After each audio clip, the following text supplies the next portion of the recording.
Welcome back to the another video. In this video we're going to discuss and revise the chapter 3rd of class 12th chemistry, that is electrochemistry. So hello everyone, this is Gaurav. I hope you all are doing well. So इस chapter के सभी topics को जो according to हमारा term 2 syllabus है 2022 का CBSE के according उसको हम अच्छे से रिवाइज करने वाले, साथ साथ हम चेकआउट करेंगे किस टाइप के क्वेश्चन हमारे एग्जामिनेशन में आ सकते हैं और किस टाइप से हमारे हर टॉपिक से क्वेश्चन बनते हैं।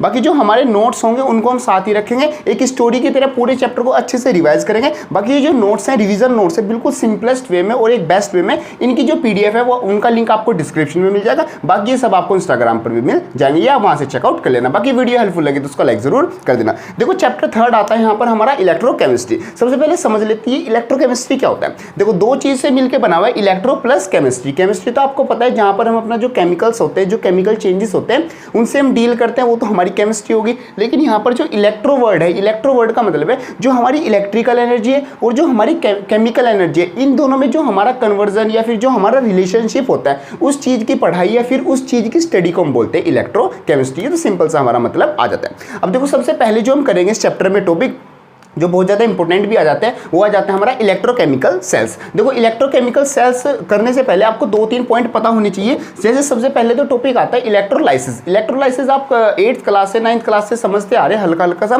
देखो इलेक्ट्रोलाइसिस क्या होता है, हमारे पास कुछ इस तरीके की एक सेल होती है जिसमें हम क्या है जो हमारी इलेक्ट्रोड्स हैं वो लगा के रखते हैं और यहाँ पर हमारा क्या है एक इलेक्ट्रोलाइट या फिर बोल सकते हैं इलेक्ट्रोलाइटिक सोल्यूशन हम डाल के रखते हैं। ये जो टर्म्स होते हैं इलेक्ट्रोड, इलेक्ट्रोलाइटिक सोल्यूशन, इलेक्ट्रोलाइसिस, ये आपको मतलब कि मीनिंग इनको आपको डायरेक्ट पता होना चाहिए कि किसको क्या बोलते हैं। उसी से आपके जो बड़े बड़े टॉपिक्स हैं वो आपके लिए बहुत आसान बन जाते हैं। अब देखो यहाँ पर क्या होता है, ये जो हम मतलब कि इसमें कनेक्शन करके रखते हैं, ये हमारा जो प्रोसेस होता है जब हम इसमें क्या है जो करंट है वो पास करते हैं इस इलेक्ट्रोलाइटिक सॉल्यूशन में, जब करंट पास करते हैं और यहाँ पर हमारी क्या कुछ केमिकल चेंजेस होते हैं, तो उसी प्रोसेस को हम क्या बोलते हैं इलेक्ट्रोलाइसिस बोलते हैं। तो इलेक्ट्रोलाइसिस क्या होगा, इलेक्ट्रोलाइसिस का मतलब कि जो केमिकल चेंजेस हमारे हो रहे हैं किस पर, इलेक्ट्रोड्स पर, जब हम यहाँ पर क्या करंट पास कर रहे हैं, तो इसको हम बोलते हैं अपना इलेक्ट्रोलाइसिस। अब देखो यहाँ पर जो सेकंड चीज आती है वो आती है हमारी इलेक्ट्रोड पोटेंशियल। इलेक्ट्रोड पोटेंशियल का मतलब है ये जो हमारी इलेक्ट्रोड है और ये जो हमारा इलेक्ट्रोलाइटिक सॉल्यूशन है या इलेक्ट्रोलाइट है, इन दोनों के बीच में जो पोटेंशियल डिफरेंस होता है उसको हम बोलते हैं इलेक्ट्रोड पोटेंशियल। ये भी हमारा आगे चल के बहुत ज्यादा काम आने वाला है। अब देखो यहाँ पर जो सबसे पहला इंपॉर्टेंट टॉपिक आ जाता है वो होता है इलेक्ट्रोलाइटिक सेल्स, मतलब इलेक्ट्रोकेमिकल सेल्स बोलते हैं। इलेक्ट्रोकेमिकल सेल्स का मतलब क्या होता है, जो हमारी इलेक्ट्रिकल और जो केमिकल एनर्जी है उन दोनों को आपस में क्या कन्वर्ट करती है, मतलब एक दूसरे में कन्वर्ट करती है। दिखने में हमारी सिंपल कुछ इस तरीके से होती है, इसमें हमारी इलेक्ट्रोड्स होती है, इलेक्ट्रोलाइसिस प्रोसेस हमारा कुछ पूरा इस तरीके से ही होता है। बाकी जो इसकी डेफिनेशन बनती है वो हमारी कुछ इस तरीके से बनती है, जैसे it is a system in which 2 electrodes are fitted in the same electrolyte और a different electrolyte and joined by the salt bridge. कुछ इस तरीके से हम इसको बनाते हैं और ये हमारी इसकी डेफिनेशन बन जाती है। देखो ये हमारी 2 तरीके की होती है, एक तो होती है हमारी इलेक्ट्रोलाइटिक सेल और दूसरी होती है हमारी गैल्वेनिक सेल। दोनों में क्या क्या डिफरेंस होता है, कैसे कैसे होता है वो हमें देखना है। देखो पहली तो है हमारी इलेक्ट्रोलाइटिक सेल और दूसरी हमारी गैल्वेनिक सेल या फिर हम बोल सकते हैं इलेक्ट्रोकेमिकल सेल। इसमें क्या होता है, देखो जो इलेक्ट्रोलाइटिक सेल होता है उसमें जो आपकी इलेक्ट्रिकल एनर्जी है उसको हम किस चीज में कन्वर्ट करते हैं, केमिकल एनर्जी में कन्वर्ट करते हैं। और ये क्या होती है, ये हमारी नॉन स्पॉन्टेनियस होती है। कौन सी, इलेक्ट्रोलाइटिक जो सेल होती है वो। जो हमारी गैल्वेनिक सेल होती है, गैल्वेनिक सेल हमारी सबसे पहले स्पॉन्टेनियस होती है एंड इसमें जो हमारी केमिकल एनर्जी है उसको हम इलेक्ट्रिकल एनर्जी में कन्वर्ट करते हैं। और यहाँ पर जो गैल्वेनिक एनर्जी जो गैल्वेनिक सेल है उसके लिए एक स्पेशल वर्ड आ जाता है जिसको हम बोलते हैं लोन। लोन ये जो वर्ड है ये याद रखना, इससे सारी जो गैल्वेनिक सेल है वो क्लियर हो जाएगी। मींस इसमें जो गैल्वेनिक सेल का जो डायग्राम कुछ इस तरीके से बनता है, उसमें जो लेफ्ट साइड होता है, लेफ्ट साइड क्या होती है, लेफ्ट साइड हमारी एनोड होती है और लेफ्ट साइड हमारा क्या ऑक्सीडेशन होता है। यहाँ से L मतलब लेफ्ट साइड, O मतलब ऑक्सीडेशन, A मतलब हमारा एनोड एंड N मतलब हमारा negative. Means left side oxidation होगा और लेफ्ट साइड हमारी एनोड ली जाएगी और लेफ्ट साइड ही हमारा क्या होगा, नेगेटिव होगा। ये सब आ जाता है हमारा गैल्वेनिक सेल के लिए। और इसका अपोजिट हो जाता है कुछ हमारा इलेक्ट्रोलाइटिक सेल्स। मींस उसमें जो लेफ्ट साइड होगी वहां पर हमारा क्या पॉजिटिव लिया जाएगा, मींस वहां पर हमारी क्या हो जाएगी, कैथोड हो जाएगी। मतलब इलेक्ट्रोलाइटिक सेल के लिए कैथोड होगी और वो वाली हमारी क्या होगी, एनोड होगी। मींस जो हमारा नेगेटिव वाला होगा वो हमारा क्या इसमें कैथोड हो जाएगा। तो ये सिंपल से हमारा जाते हैं 2 टाइप की सेल, एक तो गैल्वेनिक सेल और एक आ जाती है हमारी इलेक्ट्रोलाइटिक सेल। सो नेक्स्ट जो इंपॉर्टेंट चीज आती है वो आती है हमारी प्रिंसिपल। मींस जो इलेक्ट्रोकेमिकल सेल है वो किस प्रिंसिपल वर्क करती है। तो यहाँ पर पॉइंट आता है work on 2 main reaction, reduction and हमारा ऑक्सीडेशन। देखो जो हमारी रिडॉक्स रिएक्शन होती थी उन दोनों पर ही हमारी मींस जो रिडक्शन होता था और जो ऑक्सीडेशन होता था वो दोनों रिएक्शन हमारी इसमें क्या कंबाइन होती है, उन पर ही हमारी जो इलेक्ट्रोकेमिकल सेल्स है बेसिस होती है। मींस एक तरफ हमारा ऑक्सीडेशन होता है और दूसरी तरफ हमारा क्या क्या होता है, रिडक्शन होता है, उसी से हमारी जो इलेक्ट्रोकेमिकल सेल है वो वर्क करती है। ये आ जाता है हमारा इसका प्रिंसिपल। सेकंड पॉइंट आता है occur in separate container called half cell. Means हमारे क्या अलग अलग कंटेनर हम इसको लेके रखते हैं, जैसे एक हम ये ले लें, एक इलेक्ट्रोड इसमें लगाते हैं, दूसरी इलेक्ट्रोड हम इसमें लगाते हैं, तो हमारी क्या हाफ हाफ रिएक्शन होती है। फिर हमें अगर वैल्यू निकालनी होती है तो हम दोनों को क्या उठा के प्लस कर देते हैं। कुछ इस तरीके से हमारी इसमें वर्किंग होती है।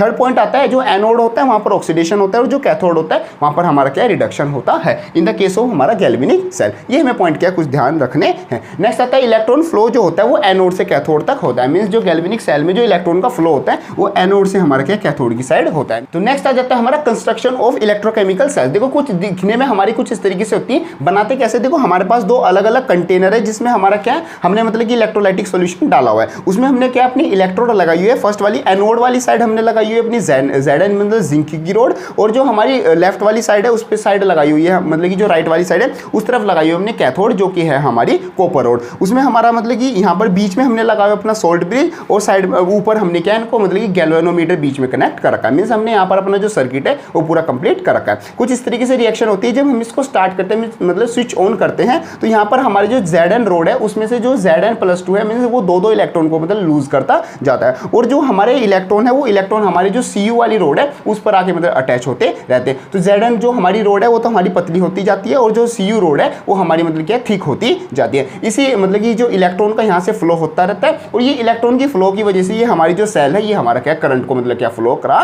देती है। अब देखो यहाँ पर एक चीज आती है सोल्ट ब्रिज। अब देखो सोल्ट ब्रिज का यहाँ पर कुछ अलग से वैसा काम नहीं है, यहाँ पर इसका जो मेन काम आ जाता है, एग्जामिनेशन में वैसे ही क्वेश्चन पूछ लेते हैं कि जो सोल्ट ब्रिज हम लगाते हैं इलेक्ट्रोकेमिकल सेल में उसका क्या यूज होता है। तो सबसे पहले तो ये क्या करता है, जो सर्किट बना हुआ है ये इनर सर्किट को क्या कंप्लीट करने का काम करता है, कौन, हमारा सोल्ट ब्रिज। सेकंड ये जो इसका काम होता है कि जैसे हमारे यहाँ पर इलेक्ट्रॉन का प्रोडक्शन हो रहा है, मींस नेगेटिव और पॉजिटिव चार्ज हमारा प्रोड्यूस हो रहा है, तो यहाँ पर जो ये जो चार्ज है उसको क्या न्यूट्रल बना के रखता है। मींस जो भी चार्ज की जो क्वांटिटी वो एक्सिस में होती रहती है, ये उसका अपोजिट जो चार्ज है उसको प्रोड्यूस करके वहां पर क्या न्यूट्रलिटी क्या है रखता है, मतलब कि जो सेल है वो जल्दी से खराब ना हो और मतलब कि वो लॉन्ग रन अच्छे से कर सके, इसलिए हम अपना ये सोल्ट ब्रिज है ये लगा के रखते हैं। तो कुछ इस तरीके से आ जाती है हमारी कंस्ट्रक्शन ऑफ सेल। अब देखो नेक्स्ट जो चीज आती है वो आती है हमारी representation of a galvanic cell. Means जो गैल्वेनिक सेल है, जो ये सेल बनी हुई है, इसको हम जो इक्वेशंस की फॉर्म में कैसे मतलब कि रिप्रेजेंट करते हैं। तो हमारे सिंपल से कुछ पॉइंट्स आते हैं, एक बार आपको ये पॉइंट समझने, आप किसी भी सेल का और कुछ भी मतलब जो भी सेल्स हैं उसको क्या मतलब जो उसकी इक्वेशंस है वो सिंपली लिख पाओगे। देखो सबसे पहले आता है anode at LHS and cathode at RHS। जो एनोड को है वो हम अपना लेफ्ट हैंड साइड लिखते हैं और जो कैथोड है उसको हम अपना राइट हैंड साइड लिखते हैं, कुछ इस तरीके से। सेकंड आता है vertical line indicates contact between two phases. Two phases का मतलब है जैसे हमारा Zn से क्या बन रहा था, Zn+2, Zn हमारा क्या +2 बन रहा था, और हमारा ऐसे ही हमारा जो Cu+2 से हमारा क्या बन रहा था, Cu बन रहा था। तो ये जो बीच में वर्टिकल लाइन है ये हमें दिखाती है दो फेजेस में, मींस मेटल से आयन बन रहा है और हमारा जो आयन से क्या मेटल बन रहा है, ये हमें बताते हैं कि दो जो फेजेस है उनके बीच में क्या कनेक्शन है, तो हम बीच में वर्टिकल लाइन लगाते हैं। नेक्स्ट पॉइंट आता है जो एनोड है, मतलब कि जो एनोड की तरफ होता है वहां मेटल से हमारा क्या बनता है, आयन बनता है, और जो कैथोड की साइड होता है, कैथोड की साइड हमारा आयन से क्या बनता है, हमारा मेटल बनता है। ये हमें पॉइंट क्या ध्यान रखने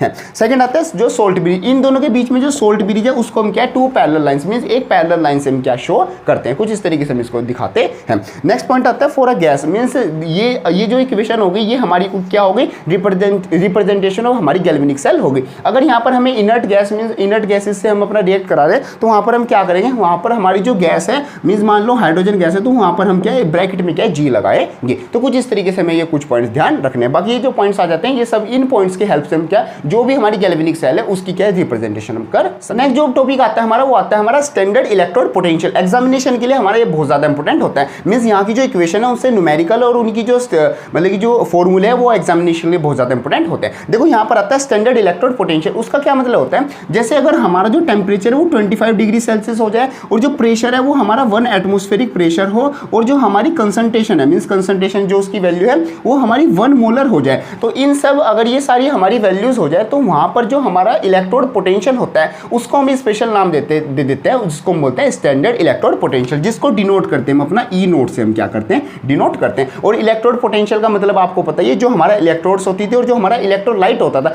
उन दोनों के बीच का जो पोटेंशियल डिफरेंस होता था उसको हम बोलते थे इलेक्ट्रोलाइट पोटेंशियल, इलेक्ट्रोड पोटेंशियल। और अगर ये कंडीशंस हो तो उसका स्पेशल नाम देते हैं जिसको हम बोलते थे स्टैंडर्ड इलेक्ट्रोड पोटेंशियल। तो ये सिंपल सा हमारा मीनिंग आ जाता है। अब देखो यहाँ से जो मेन चीज आती है वो आती है हमारी नर्नेस्ट इक्वेशन। नर्नेस्ट इक्वेशन क्या बताती है, ये जो हमारा स्टैंडर्ड इलेक्ट्रोड पोटेंशियल है और जो हमारा नॉर्मल इलेक्ट्रोड पोटेंशियल होता है वो किसी भी हमारी जो सेल है उसमें, इन दोनों का हमारा क्या एक तरह से रिलेशन बताती है कि वो किस किस तरीके से हमारे आपस में रिलेट है। और हमें किसी भी टाइम पर हमें अपना जो इलेक्ट्रोड पोटेंशियल है उसकी वैल्यू निकालनी है, तो हम अपना कौन सी इक्वेशन लगाएंगे, मतलब कौन सा रिलेशन लगाएंगे ताकि हम वैल्यू निकाल सके। तो हमारी कुछ इस तरीके से रिलेशन होती है जिसको हम बोलते हैं नर्नेस्ट इक्वेशन। ये क्या है, ये हमारा जो ई है इलेक्ट्रोड पोटेंशियल और जो हमारा ई नोट है स्टैंडर्ड इलेक्ट्रोड पोटेंशियल, एक तरीके से उन दोनों के बीच का रिलेशन है। तो कुछ इस तरीके से लिखते हैं E is equal to E naught minus का 0.0591 upon n into log A upon C. अब देखो यहाँ पर जिस चीज का मीनिंग है, ई मतलब हमारा इलेक्ट्रोड पोटेंशियल, ई नोट मतलब हमारा स्टैंडर्ड इलेक्ट्रोड पोटेंशियल, और जो यहाँ पर हमारा एन है, एन का मतलब है हमारे कितने इलेक्ट्रॉन हमारे यहाँ पर लूज और गेन हमारे हुए, मीन्स कितने इलेक्ट्रॉन की एक तरह से हमारी शेयरिंग हुई है। एन का मतलब हमारा वो आता है, वो जो हमारी जो इक्वेशन होती है उस इक्वेशन से हम देखते हैं कि हमारे जो इलेक्ट्रॉन है वो कितने हमारे यहाँ पर मतलब शेयर हुए हैं। और जो हमारा ए अपॉन सी आ जाता है, ए अपॉन सी का मतलब है जैसे हमारी रिएक्शन हुई है, मान लो ए प्लस बी से हमारा सी प्लस डी बना हुआ है, तो जैसे आपने चैप्टर इक्विलिब्रियम पढ़ा था वहां पर हम क्या क्यू मतलब इक्विलिब्रियम कांस्टेंट की वैल्यू निकालते थे, मतलब कि सी की power small C into D की पावर जो मोलर कंसंट्रेशन थी इंटू डी अपॉन ए की पावर ए इंटू जो बी की पावर थी हमारी बी। कुछ इस तरीके से हम वैल्यू निकालते, तो ये सब वैल्यू रखेंगे हम अपना इस फॉर्मूले में। इसको सोल्व करके जो हमारी वैल्यू आती थी वो हम लॉग के बाद रखेंगे, उसको सोल्व करके हम जो भी हमें वैल्यू निकालनी है, कभी तो क्वेश्चन हमारे से वो पूछ लेगा कि ये वाली वैल्यू निकाल लो, कभी वो कहेगा जो स्टैंडर्ड इलेक्ट्रोड पोटेंशियल की वैल्यू है कभी वो हमारे निकाल लो। तो ये दो तीन हमारे इस टाइप के हमारे से क्वेश्चन बनते हैं। तो ये सब हमारी इसकी मतलब फॉर्मूले आ जाते हैं, कुछ इस तरीके से इसके फॉर्मूले आते हैं। बाकी जो एक्चुअल जो इसकी रिलेशन होता है, मींस जो एक्चुअल जो फॉर्मूला होता है वो हमारा कुछ इस तरीके से होता है कि E is equal to E naught minus का 2.303 RT अपॉन NF। जो देखो यहाँ पर RT अपॉन NF लिखा हुआ है, यहाँ पर जो ये RT है और F है, इनकी जो फिक्स वैल्यू होती है, तो फिक्स वैल्यू सोल्व करके हम अपना 0.059 रख सकते हैं। R मतलब हमारा वही गैस कॉन्स्टेंट, T मतलब हमारा टेम्परेचर और F मतलब कि हमारा जो फैराडे कॉन्स्टेंट होता है जिसकी जो वैल्यू होती है 96500, वो सिंपल हम रखते हैं। बाकी कई बार क्वेश्चन ये भी आ जाते हैं, कई बार हमसे आर कांस्टेंट और ये फिर या जो टी इनकी वैल्यू इनडायरेक्टली निकलवा लेते हैं। वैसे ये रेयरली क्वेश्चन आते हैं, फिर भी पता होना चाहिए जो एक्चुअल फॉर्मूला है वो हमारा ये वाला होता है। अब देखो यहाँ पर जो नेक्स्ट चीज आती है वो आती है हमारी गिव्स फ्री एनर्जी। अब देखो गिव्स फ्री एनर्जी का जो मतलब कि यहाँ पर जो रिलेशन होता है वो होता है हमारा कुछ इस तरीके से फॉर्मूला आप यहाँ पर देख सकते हैं। जो डेल्टा जी होता है वो delta G is equal to delta G naught plus का RT log KC, ये हमारा कुछ इस तरीके से रिलेशन होता है। यहाँ पर ये डेल्टा जी का मतलब है हमारा जो गिव्स फ्री एनर्जी है, और डेल्टा जी नोट का मतलब है स्टैंडर्ड गिव्स फ्री एनर्जी, और RT मतलब R मतलब हमारा कांस्टेंट गैस कांस्टेंट, T मतलब हमारा टेम्परेचर, और ये KC है, KC मतलब जो ये हम वैल्यू निकालेंगे जो इक्विलिब्रियम कांस्टेंट होता था उसकी हमारी वैल्यू आएगी। इक्विलिब्रियम कांस्टेंट आपको निकालना आता है, जो हमारे प्रोडक्ट वाले होते थे, प्रोडक्ट का मोलर कंसंट्रेशन उनकी पावर ऊपर लगा देते थे, और नीचे जो हमारे रिएक्टेंट होते थे उनकी मोलर कंसंट्रेशन की प्रोडक्ट और उनकी पावर ऊपर लगा के जो ये वैल्यू आएगी इसको हम बोलते हैं तो अपना KC। कुछ इस तरीके से हमारी आ जाती है गिब्स फ्री एनर्जी। नेक्स्ट आता है हमारा EMF of the galvanic cell, means जो गैल्वेनिक सेल है उसका EMF कैसे निकालेंगे। बाकी ये हमारे पास इतने सारे फॉर्मूले, इनमें से कोई से भी लगा के मींस जो जो वैल्यू हमें दी होगी, देखो आपको क्वेश्चन किस तरीके से करना है, आपको जो क्वेश्चन दिया होगा जो सबसे पहले इसमें वैल्यूज दी है, आपको स्टैंडर्ड इलेक्ट्रोड पोटेंशियल दिया हुआ है, KC की वैल्यू दी हुई है या फिर E की वैल्यू दी है, वो सब पहले वैल्यू आपको कॉपी में लिख लेनी है। फिर आपको पता चल जाएगा आपको कौन कौन सी वैल्यू दी हुई है और कौन सी आपको निकालनी है। जब आपको ये पता चल जाएगा तो आप इन सब में से आपको कौन सा फॉर्मूला लगाना है वो आपको एकदम से पता चल जाएगा। मान लो आपको E और E नोट की वैल्यू दी हुई है और KC की वैल्यू निकालनी है, तो आप अपना डायरेक्ट ये वाला फॉर्मूला लगा सकते हैं। यहाँ पर आता है हमारा एक formula EMF of the galvanic cell. तो ये सिंपल आप कैसे निकालोगे, EMF of the galvanic cell निकालोगे, जो हमारा इलेक्ट्रोड पोटेंशियल होता है हमारा राइट साइड का, उसमें से माइनस कर दोगे अपना लेफ्ट साइड का। मीन्स हम क्या कर देंगे, जो कैथोड वाला है means E electrode potential of cathode, cathode वाली जो इलेक्ट्रोड है उसमें से माइनस कर देंगे अपना एनोड का, तो इससे हमारा क्या आ जाएगा, EMF of the galvanic cell आ जाएगा। तो ये सिंपल सा हमारा एक फॉर्मूला आता है। बाकी हम फॉर्मूला ये भी यूज कर सकते हैं E नोट सेल का निकाल के लिए 0.0591 अपॉन n log KC, ये भी हम फॉर्मूला यूज कर सकते हैं। अब देखो यहाँ पर जो नेक्स्ट चीज आती है, इंपॉर्टेंट चीज है, वो आती है ऑक्सीडेशन पोटेंशियल एंड हमारा क्या आ जाता है, रिडक्शन पोटेंशियल आ जाता है। देखो अकॉर्डिंग टू डेफिनेशन देखें तो यहाँ पर आता है ऑक्सीडेशन पोटेंशियल का मतलब tendency of the electrode to lose electron and get oxidise. Means जो यहाँ पर हमारी जो सेल बन रही थी उसमें हमारी दो हमारी इलेक्ट्रोड थी, तो जो हमारी इलेक्ट्रोड है उस जहाँ पर हमारा ऑक्सीडेशन हो रहा है, तो ऑक्सीडेशन पोटेंशियल का मतलब क्या है कि जो हमारी इलेक्ट्रोड है वो कितनी आसानी से इलेक्ट्रॉन को रिड्यूस कर देगी, या फिर उसमें टेंडेंसी है इलेक्ट्रॉन को रिड्यूस मतलब कि वो मतलब लूज करने की, तो उसी टेंडेंसी को हम बोलते हैं उसका ऑक्सीडेशन पोटेंशियल। जितनी आसानी से और जितनी इजीली वो रिड्यूस मतलब लूज कर देगी इलेक्ट्रॉन को, उतना अच्छा ही उसका क्या होगा, ऑक्सीडेशन पोटेंशियल होगा। नेक्स्ट यहाँ पर आता है रिडक्शन पोटेंशियल, जो कि बहुत ज़्यादा इंपॉर्टेंट है। देखो रिडक्शन पोटेंशियल का मतलब क्या होता है, जितना जल्दी वो अच्छे से इलेक्ट्रॉन को ले लेगा उसी वैल्यू को हम बोलेंगे उसकी रिडक्शन पोटेंशियल। यह आ जाता है हमारा tendency of electrode to gain electron and get reduce, मतलब कि इलेक्ट्रॉन गेन कर लेगा तो वो क्या हो जाएगा, रिड्यूस्ड हो जाएगा। ये दोनों आ जाते हैं हमारे ऑक्सीडेशन की वैल्यू, हमारा ऑक्सीडेशन पोटेंशियल एंड हमारा रिडक्शन पोटेंशियल। अब देखो जो मेन पॉइंट आता है वो आता है हमारा इन दोनों के बीच का रिलेशन। तो जो हमारा ऑक्सीडेशन पोटेंशियल होता है वो हमारा माइनस का नेगेटिव रिडक्शन पोटेंशियल हमारा होता है। ये एग्जामिनेशन के लिए आपको वैल्यू याद रखनी है। देखो एग्जामिनेशन में जो भी क्वेश्चंस आते हैं उनमें हम अपना जो रिडक्शन पोटेंशियल है वो हम यूज करते हैं। वैसे तो जो एग्जामिनेशन में क्वेश्चन आते हैं डायरेक्ट रिडक्शन पोटेंशियल की वैल्यू ही दे के रखते हैं, लेकिन कई बार क्वेश्चन को ट्रिकी बनाने के लिए एग्जामिनेशन में जो एमसीक्यू वाले या फिर जो न्यूमेरिकल टाइप वाले क्वेश्चन है, थोड़ा सा घुमाने के लिए आपको क्या कर देंगे, ऑक्सीडेशन पोटेंशियल की वैल्यू दे देंगे और तब आपसे सोल्व कराएंगे। तो आपको वहां पर ध्यान रखना है कि आपको अगर ऑक्सीडेशन पोटेंशियल की वैल्यू मिली है तो उसको पहले क्या करोगे, नेगेटिव करोगे, मींस उसको रिडक्शन पोटेंशियल में कन्वर्ट करके फिर आप अपने फॉर्मूले में वैल्यू लिख के फिर कुछ इस तरीके से क्वेश्चन जो है वो सारे क्या सोल्व करोगे। तो ये दोनों चीज आ जाती है हमारी ऑक्सीडेशन पोटेंशियल एंड हमारा रिडक्शन पोटेंशियल। तो नेक्स्ट जो हमारा टॉपिक आता है वो होता है इलेक्ट्रोकेमिकल सीरीज। देखो इलेक्ट्रोकेमिकल सीरीज का मतलब क्या है, जैसे हमने 10th में पढ़ा था होमोलोगस सीरीज, और ये सीरीज बहुत तरीके की होते हैं, कुछ इस तरीके से हमारी सीरीज आती है। लेकिन इसमें हम क्या करते हैं, हम अपना जो इलेक्ट्रोड्स हैं उनको अरेंज करते हैं। मींस हमारा जो रिडक्शन पोटेंशियल था, रिडक्शन पोटेंशियल, हर एक इलेक्ट्रोड का हम रिडक्शन पोटेंशियल निकालते हैं और उनको क्या हम अपना इंक्रीजिंग ऑर्डर में क्या अरेंज करते हैं। मींस पहले पे लगाया, फिर दूसरे पे, तीसरे पे, चौथे पे, ऐसे ही हम अपना इंक्रीजिंग ऑर्डर में, मींस पहले सबसे कम, फिर उससे ज़्यादा, फिर उससे ज़्यादा, फिर उससे ज़्यादा, ऐसे हम क्या उनको जो इलेक्ट्रोड्स हैं उनको अरेंज करते हैं। अब देखो यहाँ पर हमने अरेंज तो कर लिया, सीरीज बना ली, लेकिन सीरीज बना के हमें क्या फ़ायदा होगा, मतलब इसमें मेरा क्या फ़ायदा, वो वाली बात हम देखेंगे। मतलब सीरीज बनाई, चलो अच्छी बात है, जैसे पीरियोडिक टेबल बनाई थी, उसमें पीरियोडिक टेबल क्यों बनाई थी, ताकि हम उसको अच्छे से याद कर सके। तो यहाँ पर जो मेन पॉइंट आता है, हमने जो इलेक्ट्रोकेमिकल्स जो सीरीज है वो हमने बना ली, उसमें क्या है, जो रिडक्शन पोटेंशियल है इलेक्ट्रोड्स के,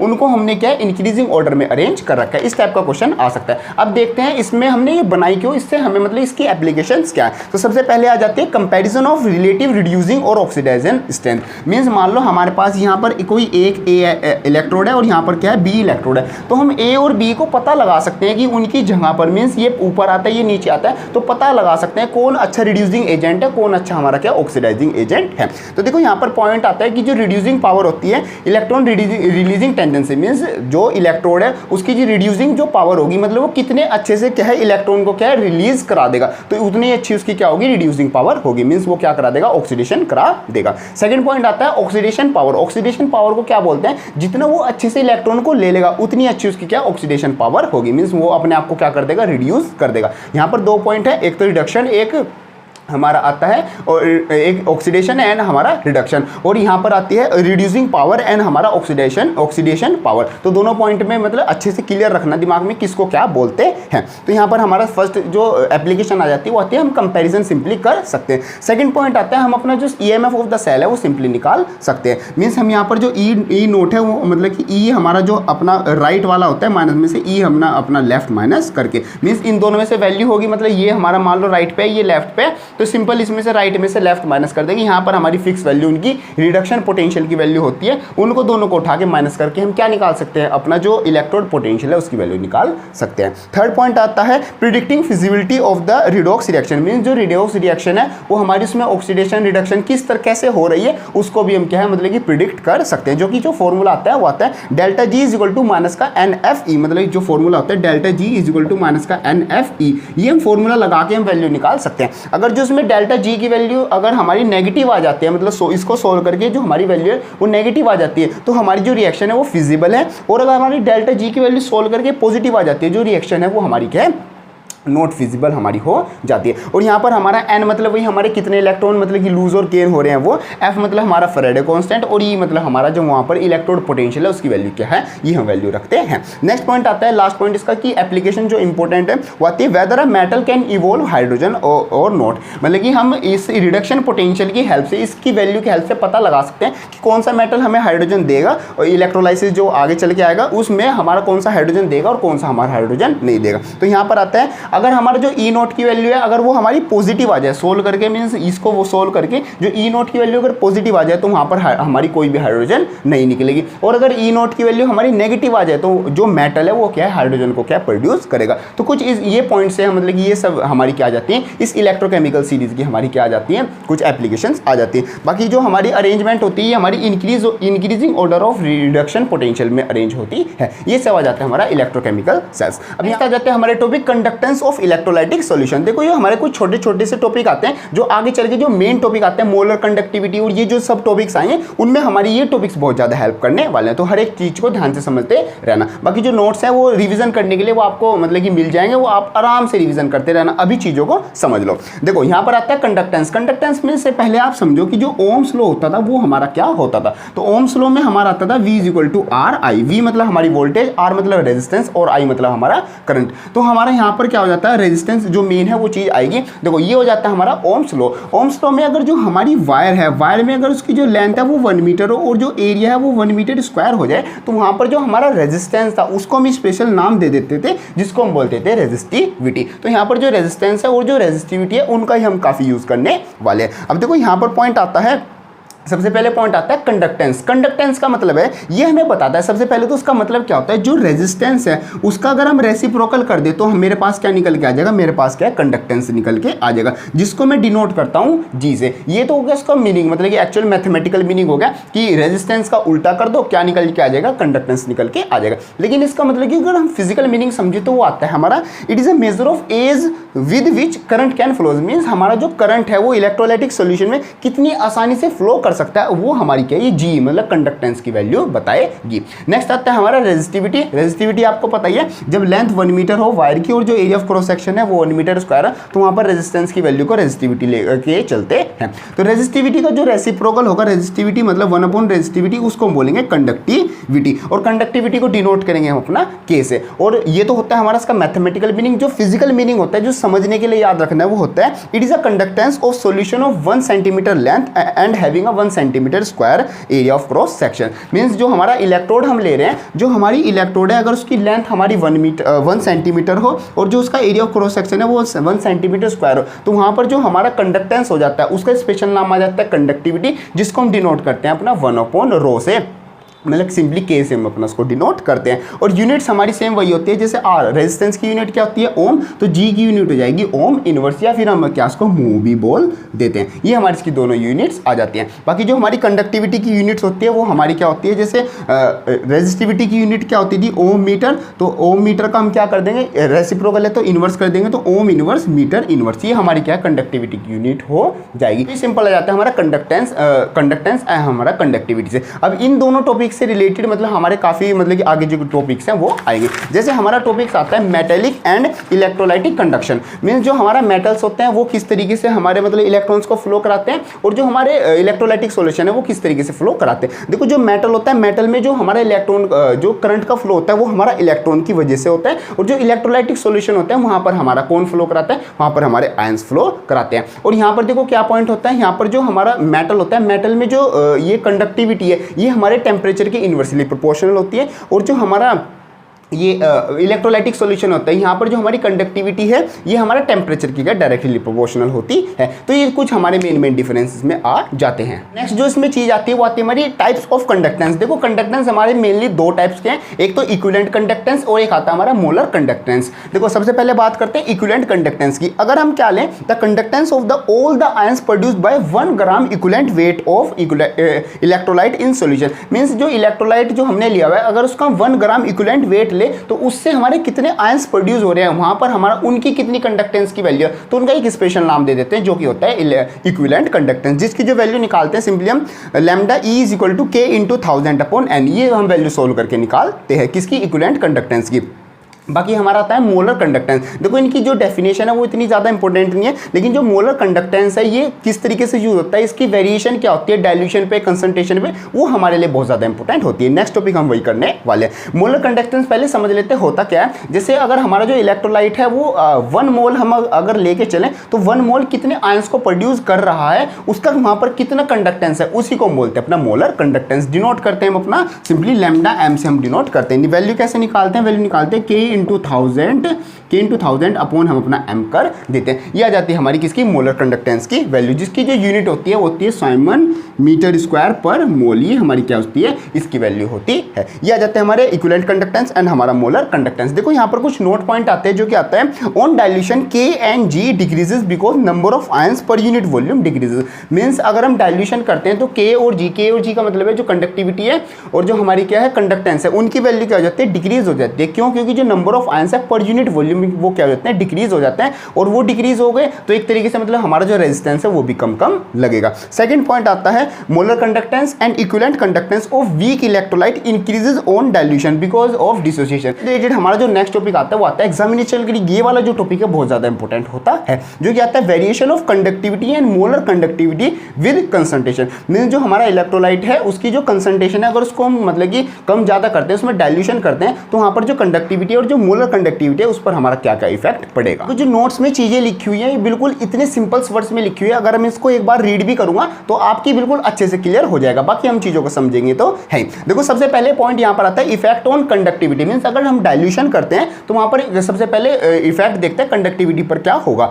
with dilution the number of ions per unit volume decreases, so conductivity decrease upon dilution. देखो यहां पर ये नॉर्मल स्ट्रॉन्ग इलेक्ट्रोलाइट के लिए बात आ रही है, मतलब कि नॉर्मल इलेक्ट्रोलाइट है तो वहां पर क्या होगा, अगर हम डाइल्यूशन करेंगे तो जो हमारी कंडक्टिविटी की वैल्यू है वो क्या है, डिक्रीज हो जाएगी। क्यों, क्योंकि हमारा जो नंबर ऑफ इलेक्ट्रॉन्स या नंबर ऑफ आयंस है पर यूनिट वॉल्यूम वो क्या होते हैं, डिक्रीज हो जाएंगे। इसी वजह से जो हमारी कंडक्टिविटी है वो भी हमारी क्या डिक्रीज हो जाएगी। क्या डिक्रीज हो जाएगी, कंडक्टिविटी। सेकंड पॉइंट आता है इफेक्ट ऑन मोलर कंडक्टिविटी। अब मोलर कंडक्टिविटी क्या होती है, जो लैम्डा m होती है वो हमारी किसके इक्वल होती है, K इंटू हमारा वॉल्यूम के इक्वल होती है। तो यहाँ पर अगर आप ही देखो, अगर हम डाइल्यूशन करेंगे, डाइल्यूशन करने पर एक तरीके से हमारा क्या वॉल्यूम बढ़ जाएगा। और जो मोलर कंडक्टिविटी यहाँ पर बात हो रही है मोलर कंडक्टिविटी, तो मोलर कंडक्टिविटी वॉल्यूम के डायरेक्टली प्रोपोर्शनल है। तो जैसे जैसे हमारा डाइल्यूशन में वॉल्यूम बढ़ेगा तो हमारी जो मोलर कंडक्टिविटी की वैल्यू है वो भी बढ़ जाएगी। तो यहाँ से हम कंक्लूजन ये निकाल सकते हैं कि अगर हम डाइल्यूशन करेंगे तो जो कंडक्टिविटी है उसकी तो वैल्यू क्या हो जाएगी, डिक्रीज हो जाएगी। क्यों, क्योंकि number of ions per unit volume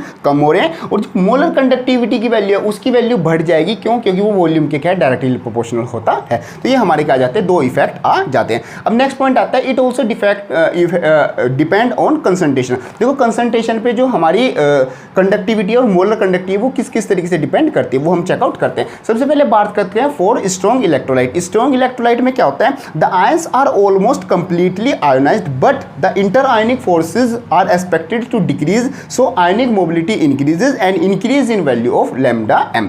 means हम यहाँ पर क्या कर रहे हैं, हमारी जो डाइल्यूशन है उसको बढ़ा रहे हैं। तो डाइल्यूशन बढ़ाने पर हमारा क्या होगा, वैसे तो देखो स्ट्रॉन्ग इलेक्ट्रोलाइट में हमें पता है स्ट्रॉन्ग इलेक्ट्रोलाइट होता है वही है जो मतलब कि लिक्विड में डालने से ही हमारा क्या मतलब कि जो उसके आयंस है वो मतलब डिसोशिएट मतलब अलग अलग आयोनाइज हो जाए। तो पहले से आयोनाइज हो रखे, लेकिन अगर वहाँ पर हम और डाइल्यूट करते हैं उसको, डाइल्यूट मतलब और हम उसमें डाइल्यूशन करते हैं, वहाँ पर हमारा क्या हो जाएगा, जो उनके बीच की मतलब कि जो आयंस थे उनको क्या और ज़्यादा एरिया मिल जाएगा दूर दूर जाने का, तो वो दूर दूर जा सकते हैं। मतलब तो उनके बीच की जो इंटर आयनिक फोर्सेज है वो क्या है, कम हो जाएगी। और इंटर आयनिक जो फोर्सेज है वो कम होने की वजह से वो क्या है, आसानी से इधर उधर मूव कर सकते हैं। मीन्स उनकी मोबिलिटी क्या है, बढ़ जाएगी। और मोबिलिटी बढ़ना मतलब कि वो अच्छे से और को करंट फ्लो करा पाएंगे। तो यहाँ से हमारी करंट अच्छे से फ्लो होगा तो मतलब कि जो मोलर कंडक्टिविटी की वैल्यू है वो भी बढ़ जाएगी। मीन्स हम पॉइंट ये कंक्लूजन ये कह सकते हैं कि स्ट्रॉन्ग इलेक्ट्रोलाइट के लिए अगर हम डाइल्यूशन करते हैं तो जो मोलर कंडक्टिविटी की वैल्यू है वो भी हमारी क्या बढ़ जाती है। किसके लिए, for strong electrolyte.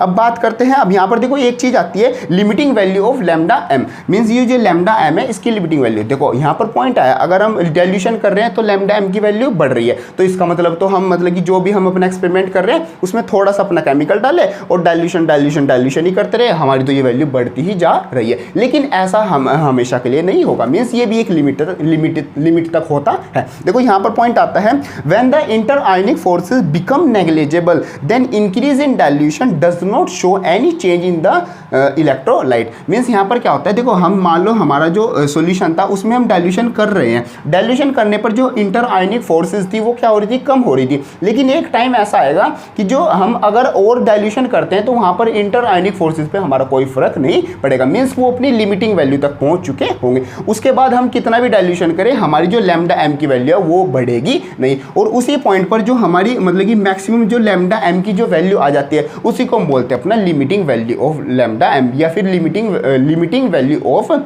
Molar conductivity, जिसको डिनोट करते हैं लैम्डा एम नोट से हम डिनोट करते हैं। जिसके ऊपर हमारी क्या एक इक्वेशन भी आती है जिसको बोलते हैं डी बाई हकल इक्वेशन, जो कि कुछ इस तरीके से होती है, जो लैम्डा एम है वो लैम्डा नोट एम माइनस का ए अंडर रूट सी, ये हमारी कुछ इस तरीके से आती है। ये हमारी जो मतलब कि स्ट्रॉन्ग इलेक्ट्रोलाइट और जो वीक इलेक्ट्रोलाइट है वो कंसंट्रेशन पर कैसे डिपेंड है वो भी हमें बताती है। देखो यहाँ पर ये कुछ इस तरीके से होती है, ये यहाँ पर सी आता है, मतलब ये तो हमारी है molar conductivity at concentration C, और ये है हमारी molar conductivity, limiting molar conductivity, जहाँ पर मतलब कि वो मैक्सिमम जितना डायल्यूशन हो सकता था उतना ही हमने कर रखा है, मतलब उससे ज़्यादा करेंगे तो कुछ भी इफेक्ट नहीं होगा। ये मतलब ये हमारा कॉन्स्टेंट होता है, जो भी सोलवेंट है उस चीज़ पर ये डिपेंड करता है, ये कॉन्स्टेंट है। और सी मतलब हमारी यहाँ पर कंसंट्रेशन आती है। देखो अगर यहाँ पर आप ही समझो, अगर देखो मैं यहाँ पर कंसंट्रेशन बढ़ा रहा हूँ, कंसंट्रेशन बढ़ाने का मतलब है एक तरीके से मतलब कि मैं ज़्यादा डाल रहा हूँ, या फिर मतलब एक तरीके से मैं डायल्यूशन कर रहा हूँ। डायल्यूशन का मतलब एक तरीके से मेरी कंसंट्रेशन क्या हो रही है, कम हो रही है। तो डायल्यूशन बढ़ाने से मेरा ये जो पार्ट है, ये पार्ट क्या हो जाएगा, कम हो जाएगा। पार्ट कम होने से इसमें से क्या होगी, कम चीज़, ये तो मतलब फिक्स वैल्यू है, इसमें से क्या कम चीज़ माइनस होगी, तो ये वैल्यू मेरी क्या हो जाएगी, बड़ी ज़्यादा आएगी। मतलब कि जो लैम्डा सी एम की वैल्यू है, मीन्स कंडक्टिविटी, मोलर कंडक्टिविटी की वैल्यू है वो क्या बढ़ जाएगी, किस पर, डायल्यूशन बढ़ाने से। तो यहाँ से डी बाई हकल इक्वेशन से भी हम ये पॉइंट समझ सकते हैं कि डायल्यूशन करने पर हमारी जो मोलर कंडक्टिविटी की वैल्यू है वो बढ़ती है। सो इसी तरीके से हमारा यहाँ पर एक ग्राफ भी आ जाता है डी बाई हकल इक्वेशन का, वो कुछ हमारा इस तरीके से आता है। यहाँ पर आता है हमारा रूट सी, मतलब कि हमारी कंसंट्रेशन, और यहाँ पर आ जाती है हमारी लैम्डा एम की वैल्यू। देखो कंसंट्रेशन मान लो हमारी कंसंट्रेशन इतनी है, अब हम क्या कर रहे हैं, कंसंट्रेशन कम कर रहे हैं, और कंसंट्रेशन कम करने से हमें पता चल रहा था कि हमारा जो लैम्डा एम की वैल्यू वो बढ़ रही थी। तो जैसे जैसे कंसंट्रेशन कम हो रही है, मेरी जो लैम्डा एम की वैल्यू वो क्या हो रही है,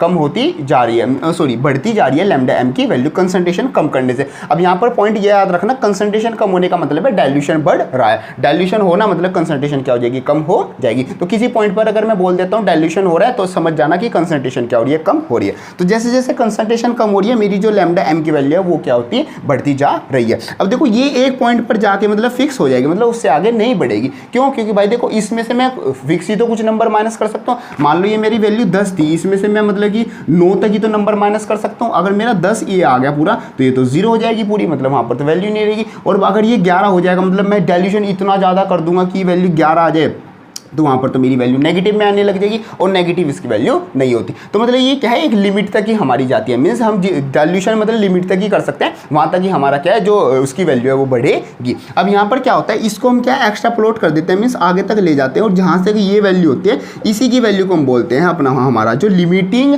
जो मोलर कंडक्टिविटी की वैल्यू हो, तो यहाँ से लेकर हमारी यहाँ तक आती है। तो कुछ इस तरीके से हम अपना जो लैम्डा नोट एम की वैल्यू है इलेक्ट्रोलाइट के लिए, वो हम कुछ इस तरीके से ग्राफ की हेल्प से कुछ इस तरीके से निकालते हैं। तो ये सब आ जाता है हमारा effect of on molar conductivity on due to dilution. Dilution करने से हमारा क्या क्या होता है। बाकी जो किस किस तरीके से लिखना है वो सब आपको नोट्स में इस तरीके से मिल जाएगा। बाकी जो क्वेश्चंस आते हैं वो हमारे कुछ इस तरीके से क्वेश्चन आते हैं कि डायल्यूशन से क्या इफेक्ट पड़ता है, जो डी बाई हकल इक्वेशन है उसकी स्टेटमेंट क्या है, उसको कैसे सोल्व करते हैं। ए हमारा सिंपल यहाँ पर कांस्टेंट है जो किस चीज़ पर डिपेंड करता है, वो हमारा जो सोलवेंट है और उसका जो टेम्परेचर है, जो उसका नेचर है, उस चीज़ पर हमारे डिपेंड करता है। ये सब तो आ जाता है हमारा स्ट्रॉन्ग इलेक्ट्रोलाइट से रिलेटेड। अब देखो यहाँ पर बात आती है वीक इलेक्ट्रोलाइट। वीक इलेक्ट्रोलाइट में मोलर कंडक्टिविटी पर डायल्यूशन का क्या इफेक्ट होता है, ये होता है in case of weak electrolyte the degree of dissociation increases on dilution. Mean जैसे हम डायल्यूशन करेंगे तो हमारी जो डिग्री ऑफ डिसोसिएशन है वो भी इंक्रीज हो जाएगी। क्यों, क्योंकि वीक इलेक्ट्रोलाइट है, उसको क्या है मतलब कि डिसोशिएट होने की और ज़्यादा जगह मिल जाएगी डायल्यूशन करने पर। तो यहाँ पर आता है hence number of ions and mobility of ions increases, so lambda M increase. Means यहाँ पर बात है कि जो वीक इलेक्ट्रोलाइट है, यहाँ पर डायरेक्ट ये बात है कि जो वीक इलेक्ट्रोलाइट है उसमें डायल्यूशन करने पर जो लैम्डा एम की वैल्यू है वो भी बढ़ जाती है। क्यों, क्योंकि वहाँ पर जो आयंस है और जो मोबिलिटी ऑफ आयंस है उनकी वैल्यू बढ़ जाती है, क्योंकि डिग्री ऑफ डिसोसिएशन वो बढ़ रही है। तो ये आ जाता है हमारा फॉर वीक इलेक्ट्रोलाइट। लेकिन जो वीक इलेक्ट्रोलाइट है उसमें हमारी ये डी बाई हकल इक्वेशन नहीं लग सकती। वो इसलिए नहीं लग सकती क्योंकि यहाँ पर हमारा मतलब कि जो वैल्यू बढ़ रही है वो हमारी कॉन्स्टेंटली नहीं बढ़ती, मतलब डिग्री ऑफ डिसोसिएशन जो होती है वो इसमें वीक इलेक्ट्रोलाइट के लिए वो हमारा कुछ इस तरीके से होती है, मतलब वो ऐसे बढ़ती है और ऊपर तक जाती है, मतलब वो पैरेलल हो जाती है इन दोनों लाइन के लिए। तो उसको हम एक्स्ट्रा प्लॉट करके भी वैल्यू नहीं निकाल सकते अपना जो ये लिमिटिंग वैल्यू होती है उसकी। तो यहाँ पर हम अपनी दूसरी चीज़ यूज़ करते हैं जो कि आती है हमारी, जैसे पॉइंट आता है limiting value of lambda M of for weak electrolyte can be obtained by indirect method. मतलब कि हम डायरेक्ट इस मेथड से हम नहीं निकाल सकते जो डी बाई कल इक्वेशन था उस मेथड से नहीं निकाल सकते। यहाँ पर जो मेथड आता है किसके लिए, वीक इलेक्ट्रोलाइट के लिए लिमिटिंग वैल्यू निकालने के लिए, वो आ जाता है हमारा खारलोश लॉ, जो कि हमारा क्या है नेक्स्ट टॉपिक भी होने वाला है। तो ये सिंपल से हमारे पॉइंट्स आते हैं। बाकी आई होप ये सब चीजें आपकी अच्छे से समझ में आ गई होंगी। बाकी जो वीडियो है एक बार इसको अच्छे से देखना,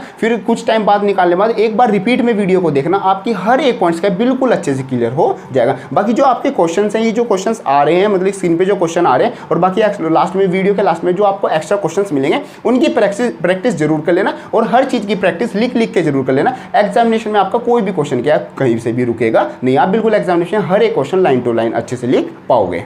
सो नेक्स्ट टॉपिक हमारा यही आ जाता है खोरलाश लॉ। देखो खोरलाश लॉ के अकॉर्डिंग के बाद क्या आती है कि जो हमारा इलेक्ट्रोलाइट है उसमें कैटायंस है और एनायंस है, तो इसमें पॉइंट आता है अगर हम कैटायंस और एनायंस की वैल्यू भी चेंज कर दें, मतलब कि एक बार NaCl ले ले और एक बार NaBr ले ले, तो Na तो हमारा क्या सेम ही है, तो इसमें हमारा क्या होगा कि जो ईच आयन होगा वो हमारा जो लिमिटिंग वैल्यू ऑफ हमारी मोलर कंडक्टिविटी है उसमें हमारा कुछ ना कुछ हमारा क्या कॉन्ट्रीब्यूशन करेगा, मीन्स एक डेफिनेट कॉन्ट्रीब्यूशन उसका रहेगा। ये हमारा पॉइंट आ जाता है खोरलाश लॉ से, और इसी की हेल्प से हम अपना जो मोलर कंडक्टिविटी की वैल्यू है वो सिंपली हम निकालते हैं। अब देखो यहाँ पर हमारी जो इक्वेशन होती है मींस कैसे वैल्यू निकालते हैं वो हमारी कुछ इस तरीके से आती है। जैसे हमारा ax प्लस का हमारा y b है, तो हमारी जब ये हमारी जो आपस में रिएक्ट करेंगे तो हमारा कुछ इस तरीके से आएगा x a की पावर माइनस का y प्लस का y b की पावर माइनस का x, तो मतलब हमारी कुछ इस तरीके से वैल्यू हो जाती है। ये वाला प्लस का आएगा, तो मतलब कि जो x है मतलब कि जो x आगे होता था वो हमारा यहाँ पर माइनस में चला जाएगा, मींस इनके जो आयंस की जो वैल्यू है वो बन जाएगी। तो इस तरीके से हमारी मतलब रिएक्शन होती है। अब यहाँ पर हम कैसे निकाल सकते हैं, हम अपना क्या निकालेंगे वैल्यू, लिमिटिंग जो मोलर कंडक्टिविटी के उसकी वैल्यू निकालेंगे। हम वैल्यू कैसे निकालेंगे, सिंपली वही जो हमारी ये जो टोटल की हमारी जो लिमिटिंग वैल्यू होगी, फॉर एग्जाम्पल ये मेरा NaCl है, तो ये जो हमारी टोटल इसकी लिमिटिंग वैल्यू होगी वो हमारी एक की और दूसरे की, मीन्स जो Na है Na पॉजिटिव और Cl नेगेटिव, उन दोनों की जो अलग अलग से लिमिटिंग वैल्यू है उन दोनों को सम करके हमारी जो टोटल की है वो वैल्यू आएगी। ये वाला पॉइंट भी हमारा कुछ इस तरीके से लिखा जाएगा ax प्लस का by, मीन्स इसमें ये x a प्लस का उस तरीके से नहीं, हम कुछ इस तरीके से ax प्लस का by कुछ इस तरीके से लिखते हैं। तो ये आ जाता है हमारा खोरलाश लॉ। खोरलाश लॉ मेन पॉइंट आ जाता है खारलोश लॉ का, वो आ जाता है कि जो हमारे कैटायंस होंगे और जो एनायंस होंगे वो हमारा कुछ ना कुछ डेफिनेट कॉन्ट्रीब्यूशन करेंगे जो हमारा टोटल मोलर कंडक्टिविटी है उसमें। नेक्स्ट आ जाता है हमारा एप्लीकेशन ऑफ खोरलाश लॉ। देखो एप्लीकेशन इसकी हमारी क्या न्यूमेरिकल के लिए इंपॉर्टेंट होती है, ये सब हमारे इसके फॉर्मूले आ जाते हैं। देखो जो पहला फॉर्मूला है वो आ जाता है determination of lambda m for weak electrolyte eight infinite dilution, means अगर हम इनफाइनाइट डाइल्यूशन कर देते हैं तो वहां पर लैम्डा m की वैल्यू क्या होगी उसको हम क्या निकाल सकते हैं, इस इक्वेशन की हेल्प से हम निकाल सकते हैं। कुछ इस तरीके से क्वेश्चन बनते हैं और ये इक्वेशन को सोल्व करें मींस इसकी वैल्यू और इसकी वैल्यू दोनों को आपस में प्लस करेंगे, पहले इस इक्वेशन को सोल्व करके बैलेंस करके इन दोनों की वैल्यू को प्लस करके हम टोटल वैल्यू निकाल सकते हैं। सेकंड जो पॉइंट आता है वो आता है डिग्री ऑफ डिसोसिएशन, जो कि फॉर्मूला आता है alpha is equal to lambda c upon lambda naught, means at any concentration को डिवाइड कर देंगे लिमिटिंग वैल्यू से, तो हमारी क्या आ जाएगी डिग्री ऑफ डिसोसिएशन हो जाएगी। डिसोसिएशन कांस्टेंट भी हम कुछ इस फॉर्मूले से निकाल सकते हैं। लास्टली आता है हमारा सोल्युबिलिटी ऑफ स्पाइंगली सोल्यूबल सॉल्ट्स, उसकी वैल्यू हम क्या निकाल सकते हैं, मींस सोल्युबिलिटी की वैल्यू हम निकाल सकते हैं। तो सोल्युबिलिटी की वैल्यू होती है solubility is equal to k into 1000 upon lambda m। Next और जो लास्ट टॉपिक आ जाता है इस चैप्टर से वो आ जाता है हमारा इलेक्ट्रोलाइसिस, और इसमें जो मेन पॉइंट आएगा वो आएगा प्रोडक्ट ऑफ इलेक्ट्रोलाइसिस। यहाँ से एग्जामिनेशन में क्वेश्चन बहुत अच्छा बनता है। देखो इसको हम दो तरीके से करेंगे। सबसे पहले समझ लेते हैं इलेक्ट्रोलाइसिस। इलेक्ट्रोलाइसिस हमने चैप्टर के स्टार्टिंग में भी समझा था, मतलब कि जो हमारी रोड में मतलब जो हमारी रिएक्शन होती थी वहाँ पर जो हमारे केमिकल चेंजेस होते थे उसी पूरे प्रोसेस को हम बोलते थे अपना इलेक्ट्रोलाइसिस। मीन्स हमारा क्या बन रहा है, मान लो NaCl से हमारा Na पॉजिटिव और Cl नेगेटिव हमारा बन रहा है, तो ये जो पूरी रिएक्शन हो रही है ये पूरा जो केमिकल चेंज हो रहा है इसी को हम बोलते हैं इलेक्ट्रोलाइसिस। अब देखो यहाँ पर जो मेन पॉइंट आता है वो आता है प्रोडक्ट ऑफ इलेक्ट्रोलाइसिस, मींस मेरा क्या बनेगा, मींस एनोड पे क्या बनेगा कैथोड पे क्या बनेगा वो मेरे को कैसे पता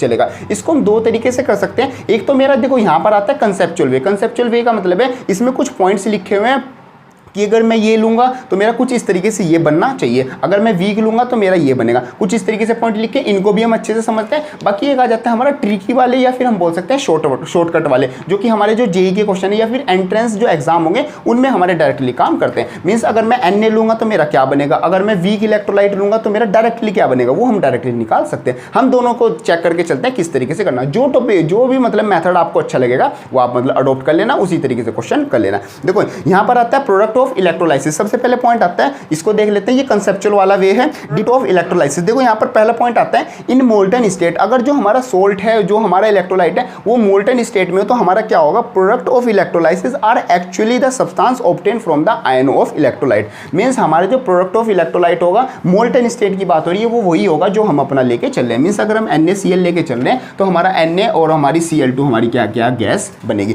मींस हमारा क्या बनेगा, एक Na बनेगा, जैसे ये 2Na, ये प्रोडक्ट, ये हमारे क्या दोनों प्रोडक्ट बनेंगे। कब, जब हमारा क्या मोल्टन स्टेट वाली कंडीशन होगी। सेकंड आता है इन एक्वस सॉल्यूशन, अगर हम जो इलेक्ट्रोलाइट है वो एक्वस सॉल्यूशन में ले रहे हैं तो वहाँ पर हमारा क्या होगा, देखो वहाँ पर हमारा जो हम लेके चल रहे थे, जो आयोनाइज हो रहा था, जो डिसोशिएट हो रहा था, हम जरूरी नहीं है वही हमें हमेशा मिलेगा। क्यों, क्योंकि यहाँ पर एक्वस सॉल्यूशन है, एक्वस सॉल्यूशन में हमारा जो वाटर का इफेक्ट है, मींस H2 और O हमारा ऑक्सीजन, हाइड्रोजन और ऑक्सीजन, उनका भी हमारा कुछ इफेक्ट पड़ेगा। अगर वो इनसे पहले डिस्चार्ज हो जाते हैं, हाइड्रोजन और ऑक्सीजन इन दोनों से पहले डिस्चार्ज हो जाते हैं तो वो हमारे प्रोडक्ट बन जाएंगे। पॉइंट यहाँ पर आता है, प्रोडक्ट में और may not be equal to the substance because H2O is also ionised, there is a competition between common ions to discharge. Means यहाँ पर जो कॉमन आयंस है, मीन्स जो Na पॉजिटिव वाला है और यहाँ पर क्या H पॉजिटिव है, और जो Cl नेगेटिव होगा और जो O नेगेटिव होगा, O2 नेगेटिव, उन दोनों के बीच में क्या आपस में कॉम्पिटिशन होगा। जो पहले डिस्चार्ज हो जाएगा वही मेरा क्या बन जाएगा, प्रोडक्ट बन जाएगा। जैसे cations have high reduction potential are discharge first. Mean जो मेरे कटायंस है, जो मेरे ये पॉजिटिव वाले हैं, तो इसमें इन दोनों में जो जिसका रिडक्शन पोटेंशियल क्या होगा, ज़्यादा होगा, वो पहले मेरा क्या डिस्चार्ज हो जाएगा और वही मेरे को प्रोडक्ट मिलेगा। एनायंस मतलब मेरे जो नेगेटिव वाले, मींस जो यहाँ पर Cl नेगेटिव हो और जो O2 नेगेटिव 2 है, इन दोनों में से जिसका क्या होगा, जिसकी जो E नोट की वैल्यू, मींस इलेक्ट्रोड, जो हमारी इलेक्ट्रोड पोटेंशियल की जो कम वैल्यू होगी, इन दोनों में से जिसकी कम वैल्यू होगी वही मेरा क्या बनेगा, वो मेरा फाइनल प्रोडक्ट बनेगा। ये वैल्यू मतलब कुछ 2-3 क्वेश्चन में हमारी वैल्यूज वैसे दी होती हैं वैल्यू, ये वैल्यू हम देख के बता सकते हैं कि कौन सा हमारा क्या है प्रोडक्ट बनने वाला है। लास्ट पॉइंट आता है इलेक्ट्रोलाइसिस ऑफ एसिडुलेटेड वाटर। एसिडुलेटेड वाटर का मतलब है वाटर में अगर हम एसिड मिला दें तो वहाँ पर हमारा क्या होगा, तो जो H2O है, हमारी जो हाइड्रोजन है और जो ऑक्सीजन है, वो हमें क्या एज अ प्रोडक्ट मिलेगी। यह तो आ जाता है हमारा कंसेप्चुअल वे। और जो हमारा आता है मतलब कि डायरेक्ट हम बता सकते हैं कि अगर हमारा ये कैथोड पे है, ये एनोड पे है, तो हमारा क्या बनेगा, तो ये आ जाता है हमारा ऐसे। देखो प्रोडक्ट ऑफ इलेक्ट्रोलाइसिस, यहाँ पर फर्स्ट पॉइंट है एट कैथोड व्हेन, अगर हमारी कैथोड की side Na positive, K positive, C positive, ये अगर चीज़ें होंगी तो हमेशा हमारी क्या है, H2 मिलेगी हमें as a product, as a electrolysis product at cathode. Means अगर ये चीज़ें होंगी कैथोड पर तो हमें क्या, कैथोड पर क्या मिलेगा, हमेशा हमें हाइड्रोजन मिलेगी। ये फर्स्ट पॉइंट आ जाता है। ये हम डायरेक्ट जो MCQ टाइप वाले क्वेश्चन है या फिर जो एंट्रेंस एग्जाम क्वेश्चन में, वहाँ पर ये चीज़ यूज़ कर सकते हैं। सेकंड आता है एट कैथोड व्हेन, अगर कैथोड पे मेरी ये वाली चीज़ें होंगी तो मेरे को क्या है, हमेशा सेम कैटायन प्रोडक्ट मिलेगा। अगर मैं Cu लगा रहा हूँ तो मेरे को Cu ही मिलेगा, Ag है तो मेरा Ag ही मिलेगा। ये चीज़ें वैसे देखो ये चीज़ें ज़्यादा याद नहीं है, 2-3 बार अगर ये वाला करोगे ना, ये भी अच्छे से याद हो जाएगा। नेक्स्ट आता है एट एनोड, अगर एनोड पे मेरा Fe माइनस का SO3-2 NO3-1, अगर ये चीज़ें होंगी तो हमेशा मेरे को क्या मिलेगा, ऑक्सीजन मेरे को एज अ प्रोडक्ट मिलेगी। अगर मेरा एनोड पे मेरा Cl-1 I-1 Br-1 ये चीज़ें होंगी तो मेरे को ये मतलब कि रेस्पेक्टिवली मेरे को ये मिल जाएगा। अगर Cl होगा तो मेरे को Cl2 मिल जाएगा, I होगा तो मेरे को I2 मिल जाएगा। मतलब कि यहाँ पर पॉइंट ये लिखा हुआ है कि अगर किस पर ये होगा तो मेरे को डायरेक्टली ये मिल जाएगा। 1-2 बार इसकी प्रैक्टिस करोगे तो ये भी बिल्कुल अच्छे से हो जाएगा। तो ये सब आ जाता है हमारा चैप्टर 3 इलेक्ट्रोकेमिस्ट्री। बिल्कुल अच्छे से हमने पूरे चैप्टर को अच्छे से कवर कर लिया। जो टर्म 2 में हमारा जो सिलेबस आता था उसको हमने हर एक टॉपिक को बिल्कुल अच्छे से कवर